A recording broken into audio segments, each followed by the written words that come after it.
grand, right and left. Right and left around the ring, walk on your heel and toe. Do side with your lady fair, now promenade her around the square. Promenade that mountain promenade. Now the head couples forward, you come back to the ring. You pass through and separate around the outside ring. Come back home and do-sa-do it to your corner, Allen and O. Come back to your partner, you swing 'em round and round. Allen and left on the corner, now you walk right by your own. You swing the right and lady. Yes, sir, Ed, it's the darndest thing I ever seen in all my born days. It was, huh? Yes, there was Dean Hector standing there, and in comes old man Schulzenheimer looking madder than a wet hen. Looking what? Madder than a wet hen.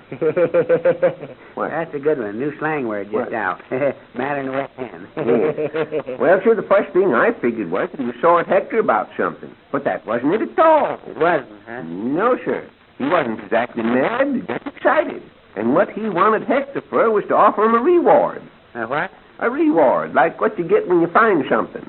Well, what was the reward for? I just told you, for Hector, $1,000.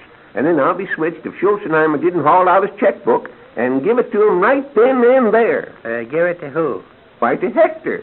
Well, you mean Hector found himself and got the reward? No, of course Hector didn't find himself. How could a fella find himself?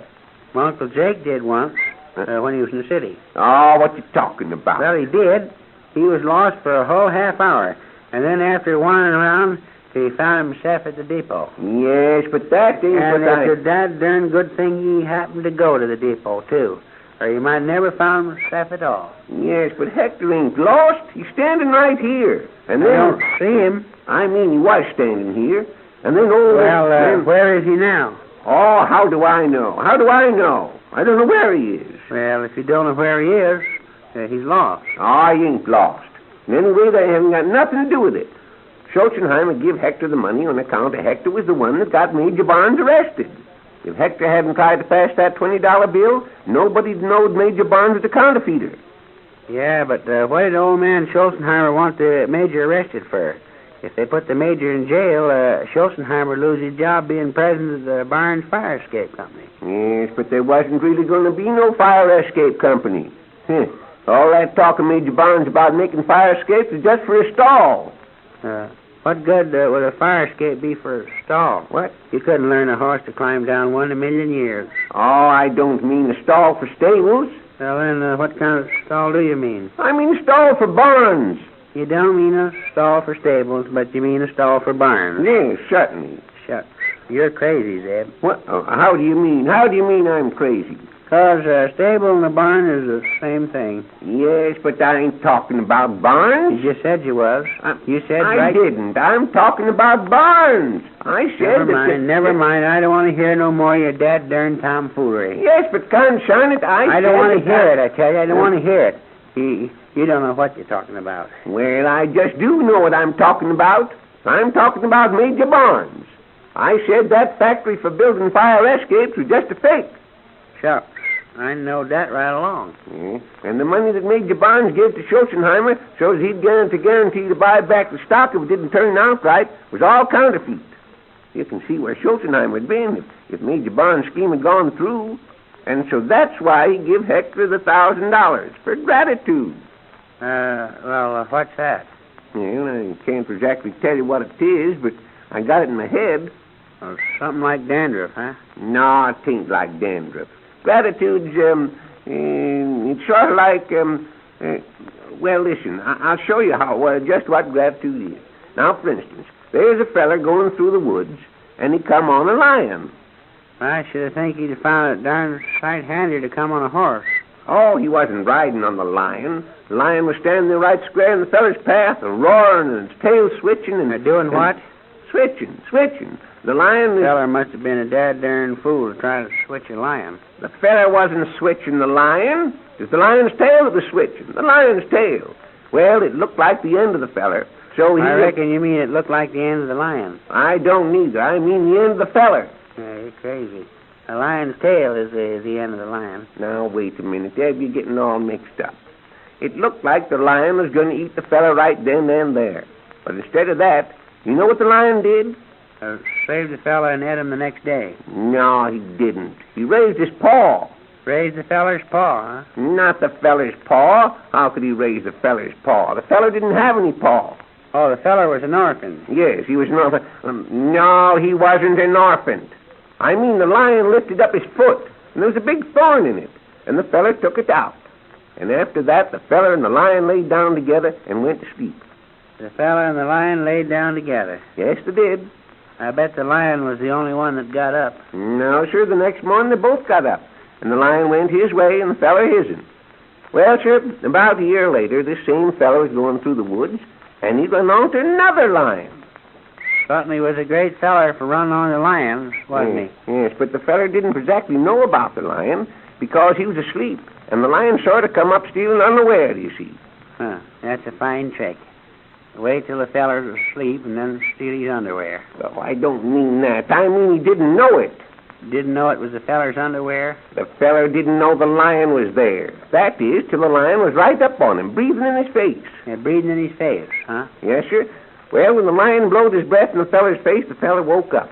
But the funny thing was, it was the same lion he'd met before. Now, what did that lion have? Halitosis. No, it didn't have halitosis. It had gratitude. That's what it had. Because the feller took the thorn out its foot. And that's the same thing Schulzenheimer had. Thorn in his foot? Oh, no, son, it's gratitude. And that's why he give Hector a check for $1,000. As I was saying... Good morning, Mr. Winterbottom. Good morning, Mr. Peters. How do you do, Professor? Sakes alive. You know, I was just sort of thinking about you, Professor, this week. Oh, indeed. Yes. You know Hector Smith, of course. Well, he just got $1,000 give him, and I was kind of thinking it'd be a good idea if he took that money and went to college on it. I think that's an excellent idea, Mr. Winterbottom. Yes. Why don't you suggest to him that he enter the academy? Well, what can you learn up there?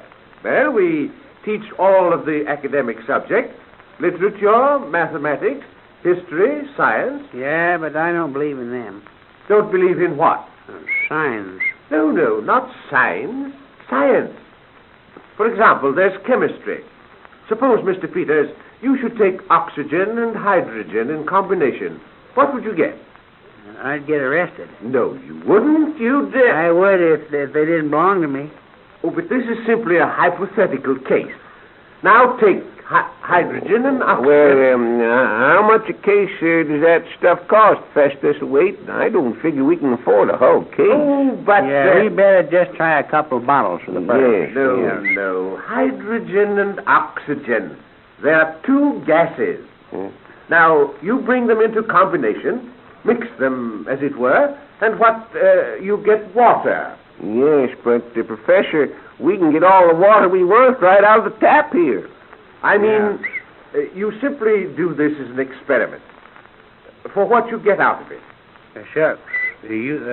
What can you get out of water? Don't be a darn fool, Ed. You get fish. Oh, but you don't get fish. Why, sure you do. That's where the fish live, in the water. Yes, right in the creek here. Never saw them in the air, did you? I'm referring merely to a drop of water. However, there might be living organisms in it at that. Not fish, but microbes. In many localities, if people do not boil water, they get typhoid. In other words, the water contains a great store of germs. And if you take bacteria... How's that? I say take bacteria, germs. Take them back where? Take them back to the store. Oh! Say, what's the matter with them? They're spoiled, more than likely. No, they're... What is the matter with you? You act madder than a het hen. Wait a second, Eb. You mean madder than a wet wind? I mean madder than a wet man. No, you're wrong. They're wetter than a mad hat. You're crazy. Sadder than a set hen. No, sir, I tell you, sadder than a wet setter. You're crazy. Wetter than a set hen. Stop it. I haven't time to listen to such nonsense. If young Smith wishes to go to school, send him up to the academy. Good morning. Oh, yes, we'll do that, Professor. So long. So long, Professor. Yes. Say, Zeb, what's this business about if you don't boil water, you'll get typhoid? What do you get if you do boil it? Why, you darn fool, you get soup.